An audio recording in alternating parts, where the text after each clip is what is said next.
ololaha doorashada Soomaaliya ayaa u bilowday si tartiib ah xilli bari la soo afjari doono shirkii doorashada Soomaaliya ee dhowrka maalmood ka socday magaalada Muqdisho. xubno badan oo maanta wada jira ayaa la filayaa inay kala miirmaan. madalle xisbiya kuwa musharaxiina iyo rag badan oo dantu isku qasabtay 4 sano ee farmaajo ayaa kala tagi doona maalmaha iyo bilaha soo socda sida ay u dorosayaan dadka u dhuun daloola siyaasadda Soomaaliya.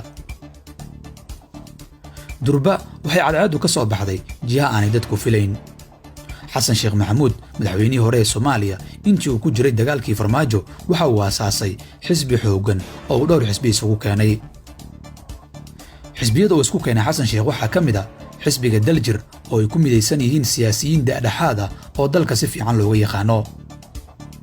kaadiriinta Daljir waxaa ka mid ah gudoomiye ku-xigeenka aqalka sare Abshir Buqaari, xildhibaan Saabir Shuuriye, xildhibaan Xasan Macallin, wasiirkii hore ee warfaafinta Cabdikariin, wasiirkii hore ee qorsheynta Cabdiraxmaan Caynte, xildhibaan Axmed Macallin Fiqi iyo Cabdirashiid Khaliif madaxii hore ee macadka daraasaadka Heritage.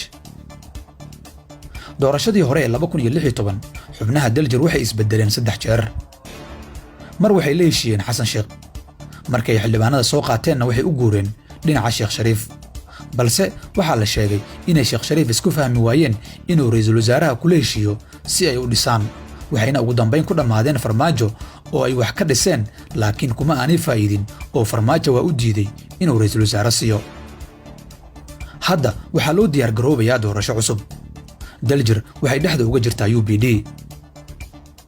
ma ahan niman la dheelsan karo saameyntooda taban iyo midooda togan labadaba. inta xildhibaana ah oo ay soo saari karaan sanadkan waa saadaal yar maadaama ay meelo badan cadaawad ku leeyihiin, laakiin durba waxaa soo baxaya inay ka fakarayaan inay sharaxaan agaasimiyihii hore ee macadka Heritage Cabdirashiid Khaliif oo ay u sharaxaan madaxweynaha Soomaaliya. ninkan ayaa dhawaan iska casilay xilkii Heritage. Cabdirashiid Khaliif waxa uu ka soo jeedaa deegaanada Puntland. waa maxay sababta ay Daljir u sharaxayso Cabdirashiid Khaliif? kaadiriinta Daljir waa fahamsan yihiin inaanay fududayn inay Cabdirashiid Khaliif ka dhigaan madaxweynaha Soomaaliya, laakiin maadaama iyaga iyo Xasan Sheekh ay shirkoobeen waxa ay rabaan ayaa la leeyahay inay xaqiijiyaan shirkanimadooda. sida ay ku xaqiijin karaan ayay u arkaan in kor loo soo qaado musharax Daljir ah kadibna Xasan Sheekh laga saxiixo in haddii ay dhisaan uu ra'iisul wasaaraha siinayo Cabdirashiid Khaliif oo reer Puntland ah. dadka xoogagaalka waxay sheegayaan in sababaha ay arrintan uga fakarayaan xubnaha Daljir inay ka mid tahay shaki ay ka qaadeen Xasan Sheekh oo madaxda maamul goboleedyada qaar kala dooday inay dhisaan oo ay ra'iisul wasaarana ka qaataan. Daljir inkastoo ay ku jiraan xubno siyaasadda ganacsi ugu jira oo ka fakaraya mashaariicda ay heli karaan haddii Xasan Sheekh dhisaan, haddana kuwooda siyaasadda fahamsani waxay qabaan aragti taas ka ballaaran oo ah in haddii aanay ra'iisul wasaare heli karin inaanay waxba u siyaadinaynin shirkada ay kula jiraan Xasan Sheekh. mid ka mid ah xubnaha ugu culculus xisbiga Daljir ee hadda ku dhex nool UPD ayaa laga soo xigtay inay macquul tahay inay cid kale wax ku darsadaan haddii uusan Xasan Sheekh haynin damaanad qaad sax ah.